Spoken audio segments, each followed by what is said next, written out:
नमस्कार, मैं विनय कुमार वैद्य। हमारा आज का विषय है न्याय दर्शन के आलोक में उपमान प्रमाण। उपमान के द्वारा जो ज्ञान प्राप्त होता है उसे उपमिति कहते हैं। पूर्वानुभूत वस्तु के सदृश होने के कारण जहाँ किसी नई वस्तु का ज्ञान हो उसे उपमिति कहते हैं। उपमिति के करण को उपमान कहते हैं। उपमिति करणम उपमानम। संज्ञा और संज्ञेय अर्थात पद और पदार्थ के संबंध ज्ञान को उपमिति कहते हैं। संज्ञा संज्ञेय संबंधत्व ज्ञानम उपमिति। उपमिति संज्ञा का कारण सादृश्य ज्ञान है। तत्करणम सादृश्य ज्ञानम। सादृश्य ज्ञान ही उपमिति संज्ञा का कारण है। नैयायिकों के अनुसार उपमान एक मिश्रित प्रक्रिया है। उपमान को संज्ञा संज्ञेय संबंधक ज्ञान कहा गया है। संक्षेप में कहें तो नाम और नामी के संबंध के ज्ञान को उपमान कहते हैं। उपमान ज्ञान का एक साधन है जिससे वस्तु का स्वभाव बोध सूचित होता है। यह ज्ञान सादृश्य के आधार पर होता है, अतः इसे सादृश्यानुमान कहा जाता है। उपमान का यदि हम विश्लेषण करते हैं तो हम इसमें यानी उपमान में 3 बातों को पाते हैं। पहला है कि अज्ञात वस्तु को नहीं देखना। दूसरा, अज्ञात वस्तु की किसी ज्ञात वस्तु से समानता जानना।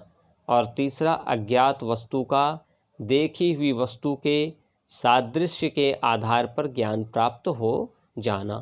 यानी अज्ञात वस्तु मतलब जैसे नीलगाय का उदाहरण लें तो नीलगाय को हम नहीं जानते हैं। अब नीलगाय यानी अज्ञात वस्तु के किसी ज्ञात वस्तु से समानता जानना, अर्थात नीलगाय के बारे में हम यह जानते हैं कि वह भी एक जानवर है जो बिल्कुल गाय के समान होती है, बट वो जंगल में रहता है। अब अज्ञात वस्तु का देखी हुई वस्तु के सादृश्य के आधार पर ज्ञान प्राप्त हो जाना, ये तीसरी बातें हैं। यानी जैसे ही हम जंगल जाते हैं और वहाँ हम नीलगाय को देखते हैं तो हम समझ जाते हैं कि गाय की भांति ये जानवर है। और ऐसा कहा गया है कि नीलगाय भी गाय की तरह ही का एक जानवर होता है जो नीली होती है और वो जंगल में होती है, तो जरूर यह नीलगाय है। तो ये 3 बातें हैं। पहला, अज्ञात वस्तु को नहीं देखना। दूसरा, अज्ञात वस्तु की किसी ज्ञात वस्तु से समानता जानना। और तीसरा, अज्ञात वस्तु का देखी हुई वस्तु के सादृश्य के आधार पर ज्ञान प्राप्त हो जाना। तो यह कहा जा सकता है कि प्रसिद्ध पदार्थों के सदृश धर्म से साध्य का साधन उपमान नामक प्रमाण होता है।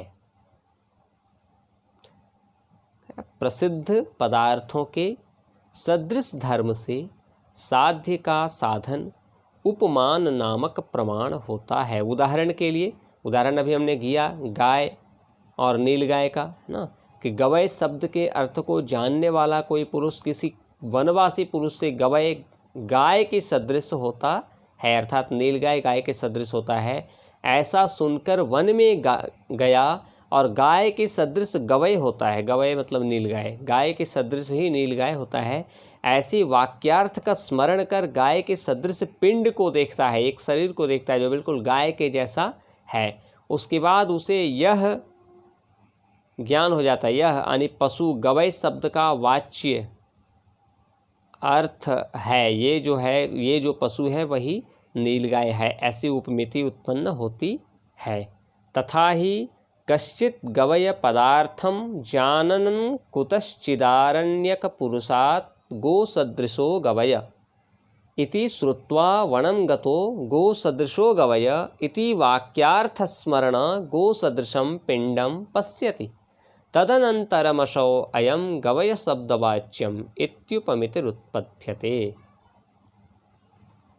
गवय शब्द के अर्थ को जानने वाला कोई पुरुष किसी वनवासी पुरुष से गवय गाय के सदृश होता है, ऐसा सुनकर वन में गया और गाय के सदृश गवय होता है। ऐसे वाक्यार्थ का स्मरण कर गाय के सदृश पिंड को देखता है, शरीर को देखता है, उसके यानी पशु को देखता है। उसके बाद उसे यह पशु गवय शब्द का वाच्य है, अर्थ है, ऐसी उपमिति उत्पन्न होती है। यानी नील गाय का अर्थ को जानने वाला कोई भी पुरुष यदि वो ये जानता है कि नील गाय गाय के जैसा ही होता है, सो नीला होता है, जंगल में होता है, ऐसा जानता है कोई व्यक्ति, तो ऐसा सुन के वो जंगल में गया और वहाँ इस बात का स्मरण किया कि गाय भी नील गाय के जैसा ही होता है, तो वहाँ जंगल में गाय के समान एक जानवर को देखता है जो नीली है और गाय के जैसी ही है।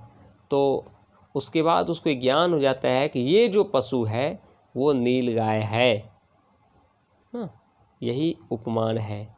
चार्वाक, जैन, बौद्ध, वैशेषिक और सांख्य दर्शन उपमान को स्वतंत्र प्रमाण नहीं मानता है। यानी चार्वाक दर्शन में, जैन दर्शन में, बौद्ध दर्शन में, वैशेषिक दर्शन में और सांख्य दर्शन में उपमान को प्रमाण यानी स्वतंत्र प्रमाण नहीं माना गया है। सांख्य दर्शन के अनुसार उपमान एक प्रकार का प्रत्यक्ष ही है, प्रत्यक्ष का एक पार्ट है उपमान, ऐसा सांख्य दर्शन मानता है। सांख्य दर्शन में ऐसा माना गया है। न्याय, मीमांसा और वेदांत ने उपमान को प्रमाण माना है। उपमान अन्य सारे प्रमाणों से अलग है, ऐसा न्याय की मान्यता है। उपमान और प्रत्यक्ष में एक अंतर है, और वो अंतर ये है कि नील गाय के प्रत्यक्षीकरण के बाद यह ज्ञान हो सकता है कि यह एक गाय है। यानी नील गाय का जब प्रत्यक्ष हो, हम उपमान में जब प्रत्यक्षीकरण कर लेते हैं तो उसके बाद ये ज्ञान हो सकता है कि यह एक गाय है। धन्यवाद। फिर मिलेंगे हम एक नए विषय के साथ, एक नए समय में, एक नए दिन में।